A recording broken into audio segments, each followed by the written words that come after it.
الحمد لله رب العالمين والعاقبة للمتقين والصلاة والسلام على سيد الأنبياء والمرسلين وعلى آله وأصحابه ومن تبعهم بإحسان إلى يوم الدين.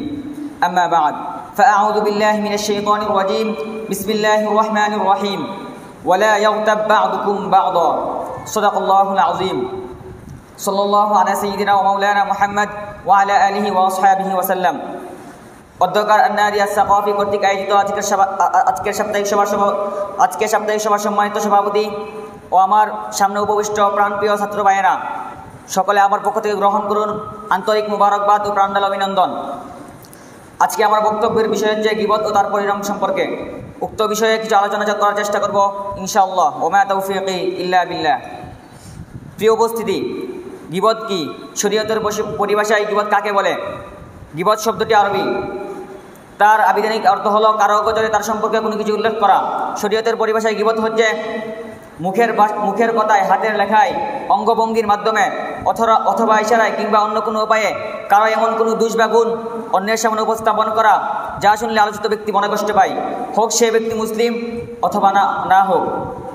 প্রিয় উপস্থিতি, প্রতিটা ভালো কাজের যেমন ভালো এবং সুন্দর প্রতিচ্ছবি থাকে, তেমনিভাবে প্রতিটা মন্দ কাজেরও খারাপ এবং কুৎসিত প্রতিচ্ছবি রয়েছে। গীবতের কুৎসিত প্রতিচ্ছবি আল্লাহ তাআলা কুরআনে যেভাবে তুলে ধরেছেন, অন্য কোনো অপরাধের বেলা আল্লাহ তাআলা এত ঘৃণ্যভাবে তুলে ধরেননি। আল্লাহ তাআলা ইরশাদ করেছেন, ওয়ালা ইয়াগতাব বা'দুকুম বা'দা আইয়ুহিব্বু আহাদুকুম আন ইয়াকুলা লাহমা আখিহি মাইতান ফাকারিহতুমু ওয়াত্তাকুল্লাহ ইন্নাল্লাহা তাওয়াবুর রহিম। অর্থাৎ তোমাদের মধ্য থেকে কেউ যেন কারো গীবতে লিপ্ত না হয়। তোমাদের কেউ কি নিজের মৃত আপন ভাইয়ের গোশত খেতে পছন্দ করবে? প্রকৃতপক্ষে তা ঘৃণ্যই মনে করবে। তোমরা আল্লাহকে ভয় করো, আল্লাহ তাওবা গ্রহণকারী মহান দয়ালু।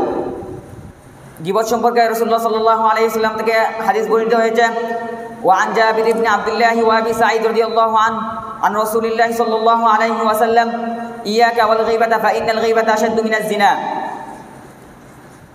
فإن الرجل قد يزني فيتوب الله تعالى عليه وإن صاحب الغيبة لا يغفر له حتى يغفر له صاحبه। হযরত জাবের এবং আবু সাঈদ রাদিয়াল্লাহু আনহু থেকে বর্ণিত, রাসূল সাল্লাল্লাহু আলাইহি ওয়াসাল্লাম বলেছেন, গীবত ব্যভিচারের চেয়ে মারাত্মক গুনাহ। সাহাবায়ে কেরাম আরজ করলেন, ইয়া রাসূলুল্লাহ, এটা কিভাবে সম্ভব? তিনি বললেন, কেউ যদি জিনা করে তওবা করে তাহলে তার গুনাহ মাফ করা হয়, আর কেউ যদি গীবত করে তার গুনাহ ততক্ষণ পর্যন্ত মাফ করা হয় না যতক্ষণ পর্যন্ত গীবতকৃত ব্যক্তি ক্ষমা না করে। প্রিয় উপস্থিতি, এই পর্যায়ে আমরা গীবতের পরিণাম সম্পর্কে জানব। প্রথমত, গীবতকারীর দোয়া আল্লাহর কাছে কবুল হয় না। গীবতের কারণে সৎ কাজের পরিমাণ কমে যায় এবং অসৎ কাজের পরিমাণ বেড়ে যায়। গীবতকারীর সৎ কাজ কবুল হয় না, গীবতকারীর সৎ কাজ বিনষ্ট হয়ে যায়। গীবতকারী জাহান্নামে খুজলি রোগে আক্রান্ত হবে। গীবতকারী কিয়ামতের দিন কঠিন প্রশ্নের সম্মুখীন হতে হবে। গীবতকারী সবার প্রথম জাহান্নামে যাবে এবং সর্বশেষ জান্নাতে যাবে। গীবতে ইবলিস খুশি হয়। গীবতকারীর সৎ কাজ অন্যকে দিতে হয়। গীবতকারীর কষ্টার্জিত সওয়াব অন্যকে দিতে হবে। প্রিয় উপস্থিতি, এ পর্যায়ে আমরা গীবতে লিপ্ত হওয়ার কয়েকটি কারণ জানব। গীবতে লিপ্ত হওয়ার কারণ: রাগ বা ক্রোধের কারণে, নিজের শ্রেষ্ঠত্ব প্রকাশের জন্য, কারো সন্তুষ্টি লাভের জন্য, মূর্খতার কারণে, ঠাট্টা বিদ্রূপ উপহাস করার কারণে, অসতর্কতার কারণে। প্রিয় উপস্থিতি, আজ দুঃখের বিষয় হলো যে আমাদের মধ্যে গীবত এই পরিমাণ বেড়ে গেছে যে আমরা 2-3 জন একসাথে বসলেই অন্য একজনের নামে, অন্য একজনের দোষ নিয়ে খুবই চর্চা করি।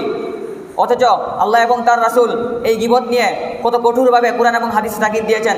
আল্লাহ পাক রব্বুল আলামিন আমাদেরকে গীবত সম্পর্কে আরও বেশি করে কুরআন হাদিস থেকে জেনে তার উপর আমল করার তৌফিক দান করুন। আমিন। ওয়া আখিরু দাওয়ানা আলহামদুলিল্লাহি রাব্বিল আলামিন। আসসালামু আলাইকুম ওয়া রাহমাতুল্লাহ।